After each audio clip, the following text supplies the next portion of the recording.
তো guys train না পারলে লাইভটা কেমন হয়, তো বিহাইন্ড দ্য স্ক্রিন লাইভটা একটু দেখাচ্ছি। ট্রেনটা মিস করে গেছি, সময়টা এখানে কাটা দেবো। বাইরে এই প্রথম তুমি আইলে, প্রথমে তো রুগী হয়ে এসেছিলে, এখন একটু আনন্দ লাগছে, দেখতে পাচ্ছি এক্সপ্রেশনে বিশাল ফুর্তি। এখন মাথায় আমাকে যত বল দিবে আমি সব বল নিয়ে তাহলে কেমন লাগলো জায়গা? No problem. জায়গাটা কেমন লাগলো? দারুণ দারুণ। ডাক্তারখানা এই যা টাকা পয়সার একটু সমস্যা, না হলে ভিলোর থেকে আর যেতে ইচ্ছে করে না। এরকম বলো না, লাইফ টাইম ভেলোর থেকে যেতে হবে। ক্যান্সারের পেশেন্টগুলো কেমোলিয়ার জন্য 6 মাস করে ভেলোরে কাটাচ্ছে। তো গ্রামের মানুষ আমাদের বেঙ্গলে সব শীতে হু হু করছে, আর আমাদের গা এই ফাটা পা এনেছিলাম চকচকে হয়ে গেছে।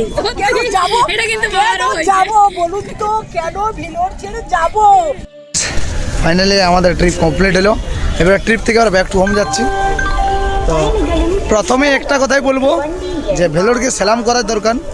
তার কারণ আমাদের আগামী দিনে কী হবে মানে জানি না, বাট আমাদের ওয়েস্ট বেঙ্গলে কোনো এক হসপিটাল 1.5 লাখ বলেছিল, আর কোনো এক হসপিটাল 1,75,000 বলেছিল। এখানে বললেও সার্জারির কোনো দরকারই নেই, এবং এখন ওষুধে অনেক ঠিক। জানি না আগামী দিনে প্রবলেম হতে পারে, এমনটা নয় যে এমন নয় যে সিএমসি আমাকে কোনো স্টাইপেন্ড দেয় বা টাকা দেয়, বা আমি সিএমসির জন্য বলছি এই জন্যে, বা সিএমসি আমাকে কোনো ব্যথা দিচ্ছে, এরকম নয়। বাট এইটা বললাম যে মানে অনেক ফার বেটার ট্রিটমেন্ট।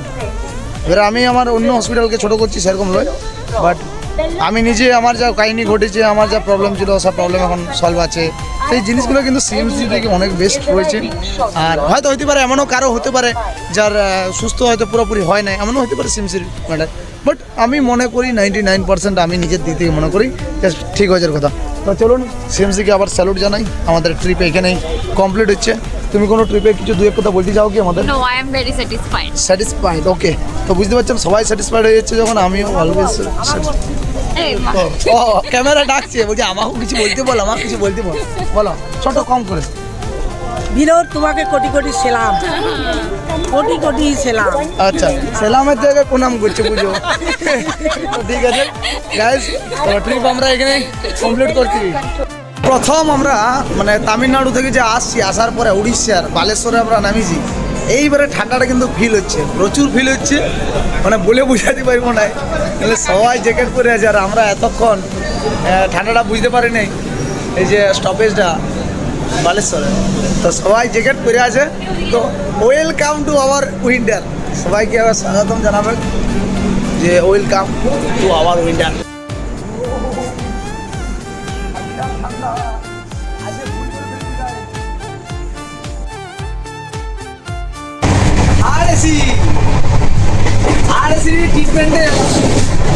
এখন বাইরে বসে আছি, অত এসিটা আমাদের সহ্য হচ্ছে না, আর একটু ঠান্ডাটা ফিল দেখে বসে আছি।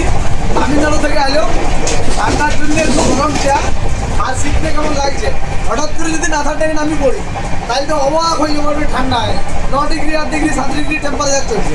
তো গায়ে দেখতে পাচ্ছেন আমি ঠান্ডা এখন চুপচাপ বসে আছি, হালকা হালকা ইয়াটা লেগছে। এটা হচ্ছে বন্দে ভারত স্লিপার, যেটা নতুন খুলেছে, দেখতে পাচ্ছেন স্লিপারের কোচ। ও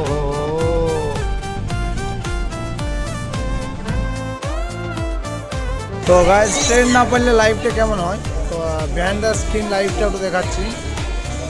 ট্রেনটা মিস করে গেছি, সময়টা এখানে কাটা দেবো। তো একবার হাওড়া চত্বরটা আপনারা দেখলেন, মানুষের কীভাবে কষ্টে জীবনযাপন কাটাচ্ছে। এই অবস্থাটা একবার দেখে রাখুন। এই অবস্থাটা লাইফের আমার একটা এক্সপিরিয়েন্স হয়ে গেল।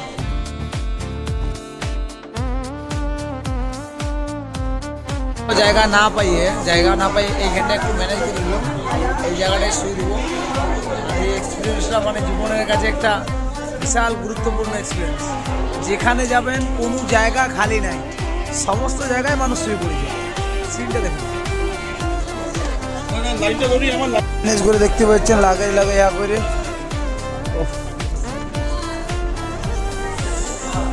শুয়ে দেবো গাইস, ঠান্ডায় দিন কাটাবো। তো গাইস মা আর আমি ঘুমায় পড়লাম, গুড নাইট। কাল সকালে ব্যাগপত্র থাকবে না থাকবে না জানি নেই, শুয়ে পড়েছি।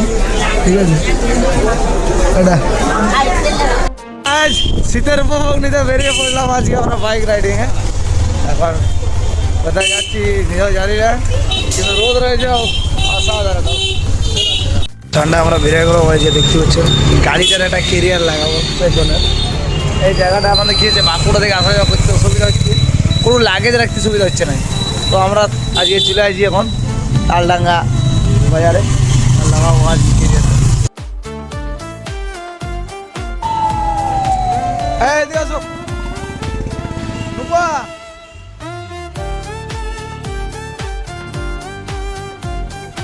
তো গাছ দেখতে পাচ্ছেন পুরনো অবস্থাটা কেমন ছিল, আর নতুন এই যে লাগালাম এটা লাগলে কত 1000 আর করার লাগানোটা 50 টাকা। বাস 1050 টাকা কাজ শেষ। চলো বৌদির ক্যান্টিনে কিছু জিনিসপত্র নিয়ে নিলাম, নিয়ে পরে তবে হচ্ছে চলো চলো চলো চলো চলো চলো চলো।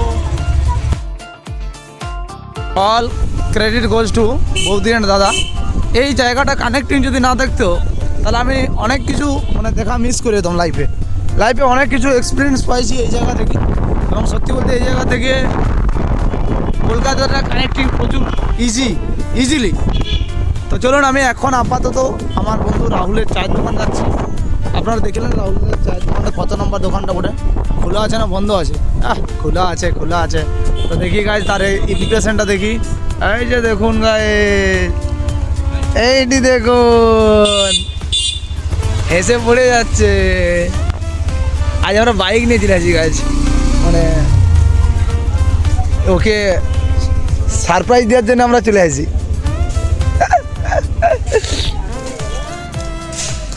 সারপ্রাইজ দিতে আমরা চলে আসি চা খেতে। এই চলে আসি চাটা খাবো বলে। চলো চা খাও। নুকু এটা কে বটে? কাকার নাম জানো তুমি? জানো কি নাম? জানে। কি বলবে গাইজ, অনেক দিন দুনকর তোমার গল্প হয় নাই, আজকে তুমি আমার ব্লগে আসিছ। কেমন লাগছে ঘুরতে নুকার সাথে? হ্যাঁ কোথায় আসিছ? হ্যাঁ ভগিনে তোমাকে দিচ্ছি, কিন্তু অন্যদিন আর খুঁজো না, ঠিক আছে? কি খুঁজতে মানা করছি? পাস ল, ঠিক আছে? আর নুকার কাছে খুঁজিছ, খাও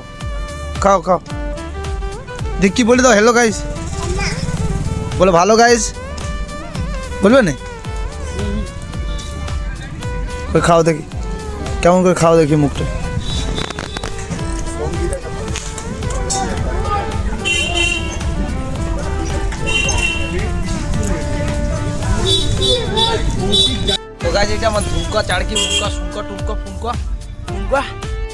গাইস চুচুড়ার মাঠটা কি করেছেন গাছ দেখুন, হ্যাঁ রুলার তুলার সবে আছে দেখুন।